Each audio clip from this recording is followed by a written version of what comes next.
Yes people, good morning, good afternoon, good evening to all of you. कैसे हैं सब लोग? होप तो आप सब लोग बहुत बढ़िया रहेंगे। मैं बता दूं, मैं भी बहुत अच्छा हूं। तो आज आप लोगों का लॉ का पेपर हो गया सर। एडवांस अकाउंट और लॉ दोनों हो गए सर। अब सिर्फ एक ही पेपर बचा है फर्स्ट ग्रुप में, दैट इज द टैक्सेशन। और अगर ये पेपर हो गया तो हमारा फर्स्ट ग्रुप है वो क्लियर है करके, ठीक है। चलिए, अब पास्ट में पेपर कैसे हुए that you can not change, but yes future में जो पेपर होने वाला है वो आप चेंज कर सकते हैं। एंड गाइज, अभी अपना टैक्सेशन का पेपर है। आपने टैक्स का थोड़ा बहुत तो पढ़ा होगा क्योंकि लॉ में 2 छुट्टियां थी, तो आपने उसका बेटर यूटिलाइज किया होगा और आपने वहां कुछ ना कुछ पढ़ा होगा।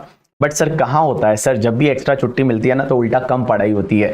तो चलो कोई बात नहीं है। अब मैं आज आपको ये बताने वाला हूं कि अभी आने वाला जो 1.5 डेज है उसको कैसे यूटिलाइज करोगे। तो आपको क्या करना है, देखो 60 to 70% आपका टाइम है वो डीटी के लिए देना है, और उसके बाद में आपका 40 to 35% टाइम है वो आपको जीएसटी के लिए देना है, क्योंकि जीएसटी कंपेरेटिव थोड़ा छोटा है, लेकिन डीटी है वो बहुत ही वास्ट है, बहुत ही बड़ा है, तो उस पर आपको ध्यान देना है। चलो मैं आपको बता दूं कि कौन कौन से एरियाज ऐसे हैं जिसपे आपको ज्यादा फोकस करना चाहिए। तो गाइज एक बात बताऊं, सबसे पहले जो पहला टॉपिक है दैट इज द बेसिक में आप टैक्स रेट पढ़ेंगे, और टैक्स रेट के साथ साथ में आप 115 बीएससी कर लीजिए। 11 बीएससी को मार्क कर लीजिए आईएमपी और आने ही वाला एग्जाम में।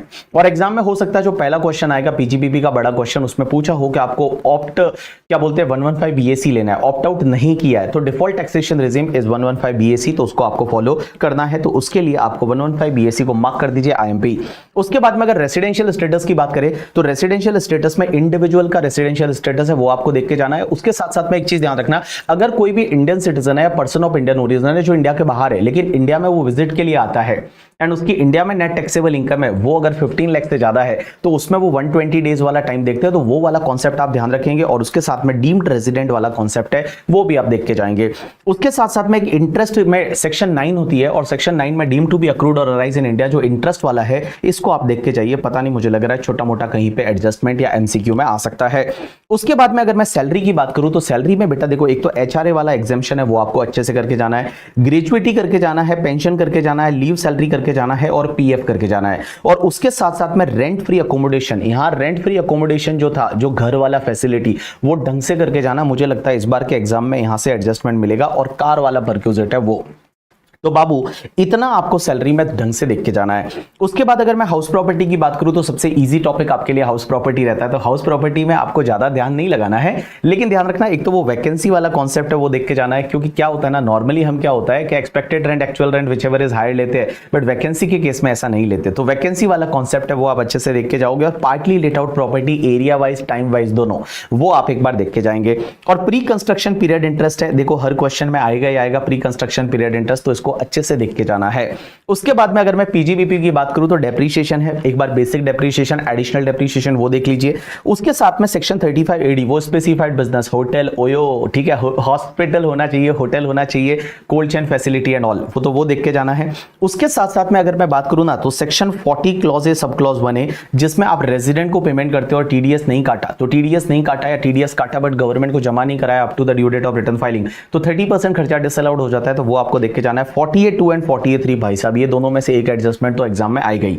48(2) क्या होता है, रिलेटिव को पेमेंट करते हैं तो रीजनेबल अलाउ होता है, अनरीजनेबल डिसअलाउड हो जाता है। और 48(3) क्या होता है, सिंगल डे में सिंगल पर्सन को 10,000 से ज्यादा का पेमेंट कर रहे हैं तो it has to be made by account payee cheque, account payee demand draft, any mode of electronic clearing system और थ्रू बैंक अकाउंट। आपका कैश में नहीं होना चाहिए, नहीं तो वो डिसअलाउड हो जाता है। और 43(b) जो टांग अड़ाने वाली सेक्शन, 43(b) में आपको टोटल 6 पेमेंट दे रखे हैं, और वो 6 पेमेंट अलाउ तभी होते हैं जब आपने एक्चुअल पेमेंट कर दिया up to the due date of return filing. कौन कौन से वो पेमेंट थे, एक तो तुम्हारा टैक्सेस ड्यूटी सेस वाला, दूसरा तुम्हारा लीव सैलरी, तीसरा bonus and commission to employee, चौथा जो था that is the employer contribution to the statutory provident fund, recognised provident fund, approved gratuity fund, approved superannuation fund या एनपीएस वाला पैसा करके, ठीक है। उसमें एक और पॉइंट ये था कि अगर आपने लोन लिया है वो किससे लिया है, शेड्यूल बैंक से, पीएफआई से, या फिर एसएफसी या एनबीएफसी से, तो उस पर्टिकुलर केस में इंटरेस्ट का पेमेंट करना पड़ेगा up to the due date of return filing. अब एक और चीज समझना, वो इंटरेस्ट अगर लोन में कन्वर्ट हो जाता है तो वो एक्चुअल पेमेंट नहीं माना जाएगा, या उस इंटरेस्ट के बदले में डिबेंचर इशू कर दिया तो वो एक्चुअल पेमेंट नहीं माना जाएगा, बट जब भी वो लोन का इंस्टॉलमेंट पे करेंगे उस ईयर में एक्चुअल पेमेंट माना जाएगा। लेकिन गाइस इसमें 43(b) का जो क्लॉज नंबर H है ना वो भी अच्छे से देख के जाना। 43(b) का क्लॉज नंबर H है ना वो आप एक अच्छे से देख के जाना, क्योंकि उसमें क्या होता है ना कि अगर आप स्मॉल या फिर आप माइक्रो एंटरप्राइज से कुछ भी गुड्स खरीदते हैं, सर्विस खरीदते हैं, तो उसका पेमेंट करना पड़ेगा with in the time given under section 15 of the MSME act 2006। और वो टाइम क्या दे रखा है, अगर आपका रिटर्न अग्रीमेंट है तो जितना अग्रीमेंट में डेज दे रखा है वो, लेकिन मैक्सिमम आपका 45 डेज हो सकता है। लेकिन गाइस अगर एग्रीमेंट नहीं है तो 15 डेज के अंदर अंदर आपको पेमेंट करना पड़ेगा। अगर ये पीरियड के अंदर अंदर पेमेंट कर दिया तो खर्चा इस साल अलाउ हो जाएगा, अदरवाइज खर्चा उस ईयर में अलाउ होगा जिस ईयर में आप एक्चुअल में पेमेंट करते हो करके, ठीक है। तो भाई साहब इसको अच्छे से देख के जाएंगे। उसके बाद ये presumptive basis taxation 44 AD ADA 6% 8% वाला 44 एडीए जो है वो 50% प्रोफेशनल के केस में और 44 एई ट्रांसपोर्टर के केस में। हैवी व्हीकल के केस में 1000 रुपीज पर टन और part of the per ton per month और पार्ट ऑफ द मंथ लेने का, और अदर व्हीकल के केस में 7500 पर मंथ लेने का इनकम। तो इसको आप देख के जाएंगे। कैपिटल गेन की अगर मैं बात करूं तो 50C स्टैंप ड्यूटी वैल्यू वाला करके सेक्शन, एडवांस मनी फॉरफिट वाला है वो आपको देखने का है। उसके बाद में जो आपका स्लम सेल वाला है, स्लम सेल के केस में आपको क्या करना पड़ता है, यहां पे सेक्शन 50B लग जाती है और 50B के केस में क्या होगा वो आपको देखना पड़ेगा। उसके बाद conversion of capital asset into stock in trade है वो आपको देखने का है। And compulsory acquisition of capital asset, मुझे ऐसा क्यों लग रहा है इस बार conversion of capital asset into stock in trade या compulsory acquisition of capital asset में से क्वेश्चन आने वाला है। उसके बाद अगर मैं एग्जेम्पशन की बात करूं ना बाबू, तो 54 का एग्जेम्पशन घर के सामने घर खरीद रहे हो, 54 EC का वो NHI RECL PFCL IRFCL के बॉन्ड्स खरीद रहे हो, और 54F कुछ भी बेचो लेकिन घर खरीद रहे हो। तो ये वाली तीनों एग्जेम्पशन अच्छे से करके जाना है। उसके बाद टैक्स रेट की बात करूं तो सेक्शन 112 वाला 112A वाला 111A वाला तीनों करना है। लेकिन यहां पे है ना 112 में एक चीज ध्यान रखना कि बाबू आजकल इंडेक्सेशन का बेनिफिट नहीं मिलता, मतलब 23 जुलाई 2024 के बाद में ट्रांसफर करते हो तो आपको इंडेक्सेशन का बेनिफिट नहीं मिलता, उससे पहले ट्रांसफर किया तो इंडेक्सेशन का बेनिफिट मिलता है। लेकिन एक चीज ध्यान रखना, अगर इस डेट के बाद में ट्रांसफर किया लेकिन वो 4 कंडीशन सेटिस्फाइड होती है, रेजिडेंट इंडिविजुअल HUF होना चाहिए, उसके पास इमूवेबल प्रॉपर्टी होनी चाहिए, जो 23 अगस्त 2024 से पहले खरीदा था 23 अगस्त 2024 ऑनवर्ड्स आप बेच रहे हो, तो उसमें ना कैपिटल गेन कैलकुलेट करते टाइम तो इंडेक्सेशन नहीं लेना, कैपिटल गेन कैलकुलेट करते टाइम तो इंडेक्सेशन नहीं लेना, लेकिन आप जब टैक्स कैलकुलेट करते हो उस टाइम आपके पास ऑप्शन रहेगा दैट इज 12.5% विदाउट इंडेक्सेशन या 20% विद इंडेक्सेशन। और भाई साहब अपन ने एक क्वेश्चन किया था गोपाल वाला, और अगर आपको याद रहेगा तो लास्ट एग्जाम जो हुआ था ना उसमें जो क्वेश्चन आया था, सिमिलर क्वेश्चन आया था MCQ में केस सिनेरियो में, और उसमें भी नाम गोपाल था करके, ठीक है। तो चलिए ये वाला आप ढंग से देख के जाएंगे। उसके बाद में IFOS की बात करूं तो आप गिफ्ट वाला प्रोविजन है उसको देख के जाएंगे, जो गिफ्ट वाला प्रोविजन है वो आप देख के जाएंगे। And dividend under section 222E वाला वो देख के जाएंगे, और बायबैक वाला प्रोविजन है वो देख के जाएंगे।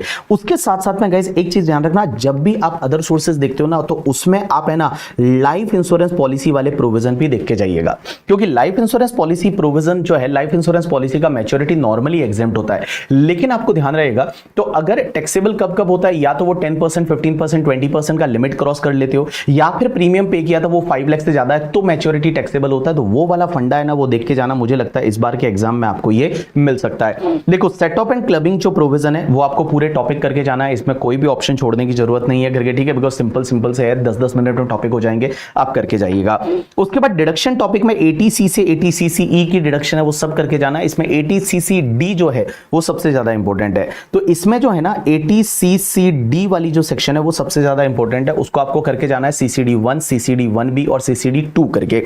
उसके बाद 80D जो है मेडिक्लेम वाला, 80G डोनेशन वाला, 80JJAA जामत नए एम्प्लॉय को रिक्रूट करते हो 30% का डिडक्शन मिलेगा सैलरी पे, वो करके जाना है। उसके बाद 10AA और AMT इसको तो छोड़ना है ही नहीं, ये तो आएगा ही आएगा। तो 10AA और जो AMT वाला है करके SEZ जो क्या बोलते हैं अपन 10AA SEZ में यूनिट होता है तो डिडक्शन मिलता है, और उसके साथ में आपको AMT वाले प्रोविजन है वो आपको करके जाने हैं। लेकिन ध्यान रखना जब आप न्यू टैक्सेशन रेजिम लेते हो ना तो ना तो आपको 10AA मिलता है, ना आपको AMT लगेगा, ना आपको कोई भी डिडक्शन वगैरह मिलेगी, लेकिन 80JJAA मिल जाएगा अगर आपको याद रहेगा तो। उसके बाद एडवांस टैक्स जो है ना वो 4 इंस्टॉलमेंट में पे करना है, जस्ट एक बार प्रोविजन को रीड करके जाएंगे। TDS TCS की अगर मैं बात करूं तो TDS TCS में आपको क्या करना है, जो सेक्शंस की अगर मैं बात करूं तो 194A इंटरेस्ट वाली वो देख के जाना, C कॉन्ट्रैक्ट वाली देख के जाना, H कमीशन ब्रोकरेज वाली देख के जाना, I का मतलब रेंट देते हैं अपनी आई को, रेंट वाली देख के जाना, IB जो इमूवेबल प्रॉपर्टी का रेंट है, बीबी सर की वाइफ पे करती थी 50,000 से ज्यादा तो उसमें TDS करता था 2%, वो देख के जाना। J जानी दुश्मन कौन होता है, प्रोफेशनल फीस, वो देख के जाना। R का मतलब होता है कि भैया आप अगर बेनिफिट परक्यूजिट दे देते हो बिजनेस में, वो देख के जाना। M का मतलब मिक्स ऑफ सेक्शन, वो कॉन्ट्रैक्ट है, उसके बाद आपका प्रोफेशनल फीस है, और उसके बाद उसमें एक और था करके, ठीक है, तो वो आप देख के जाना। 50 लाख से ज्यादा का है तो उसमें TDS करता है। DA का मतलब होता है लाइफ इंश्योरेंस पॉलिसी का मैच्योरिटी का अमाउंट अमाउंट, और एन का मतलब होता है बैंक से नोट निकालते हो, तो बैंक से नोट निकालते हो तो टीडीएस कटता है, तो ये वाली सेक्शन से वो एटलीस्ट आप एक बार देख के जाएंगे। उसके बाद अगर मैं टीसीएस की बात करूं तो टीसीएस के केस में गाइस एक चीज बता दूं, टीसीएस केस में एक तो 2061H देख के जाना, जिसमें क्या होता है कि अगर आप बायर, आप सेलर हो और सेलर ने अगर मान लो इस साल में 50 लाख से ज्यादा का सेल किया तो उसका कंसिडरेशन मिलता है, और सेलर का टर्नओवर जो है वो अगर मोर देन सेलर का टर्नओवर लास्ट ईयर का मोर देन 10 करोड़ है तो उसमें टीसीएस आता है। लेकिन इसके साथ साथ में सेक्शन 194Q का कोरिलेशन है, तो 194Q और 2061H दोनों एक बार साथ में देख लेना। उसके बाद 1G जो है वो देखने जाना, घूमी करने जाते हो करके, या तो आप ओटीपीपी खरीदते हो करके, ओवरसीज टूर पैकेज प्रोग्राम खरीदते हो, या फिर इंडिया के बाहर एलआरएस में पैसा भेजते हो तो उसमें टीसीएस आता है। एंड 1F का मतलब होता है मोटर व्हीकल, अगर 10 लाख रुपए से ज्यादा का खरीदते हो तो उसमें 1% की रेट से टीसीएस आता है, तो ये आपको देख के जाना है। तो गाइस मेरे को ये लगता है आपके एग्जाम के लिए ये ऐसे एरियाज है ना जिन पे आपको ज्यादा फोकस करना चाहिए और एक बार देख के जाना ही चाहिए लास्ट डे पे। लास्ट डे पे जब जा रहे हो ना तो इतना जो एरिया है ये एरिया को एक बार आप देख के जाइए, आपका काम बहुत ईजी हो जाएगा। और उसके साथ साथ में सर अगर हमको कोई क्वेश्चन देखने हैं पीजीबीपी, अब आपने पीजीबीपी पूरा कर लो और उसके बाद क्वेश्चन देखना है तो आप एक काम करो, हमारा मास्टर क्वेश्चन देख लो।